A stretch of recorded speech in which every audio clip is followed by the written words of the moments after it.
আজ আমরা কথা বলবো নিউজিল্যান্ডের কার্ডোনায় একটি বিশেষ বেড়া রয়েছে যেখানে কয়েক হাজার ব্রা তারে ঝুলছে। ব্রা ঝুলিয়ে রাখার একটি বিশেষ কারণও রয়েছে। সেন্ট্রাল ওটাগো কার্ডোনায় ব্রা দিয়ে ভরা দড়ির কারণে বেশ জনপ্রিয় হয়ে উঠেছে। এখানে আসা মহিলারা ব্রা খুলে দড়িতে ঝুলিয়ে দেন। আজ এই স্থানটি জনপ্রিয় হয়ে উঠেছে। দূর দূরান্ত থেকে আসা মানুষও একবার ঘুরে আসেন এই স্থানটিতে। এখন আমরা আপনাকে বলি কেন এই জায়গায় এটি করা হয়। এই জায়গাটি নিয়ে অনেক গল্প প্রচলিত আছে। কথিত আছে যে এই জায়গায় যে তার ব্রা ঝুলিয়ে রাখবে সে তার প্রিয় জীবনসঙ্গী পাবে। এ কারণে নারীরা এখানে এসে ব্রা খুলে ঝুলিয়ে দেন।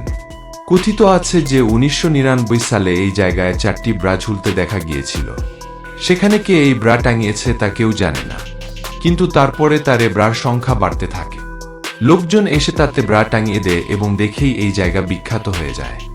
এখন এই তারে ব্রা ঝোলানো এক ধরনের ঐতিহ্যে পরিণত হয়েছে। কিছুদিন আগে ব্রা চুরিও শুরু হয় এখান থেকেই।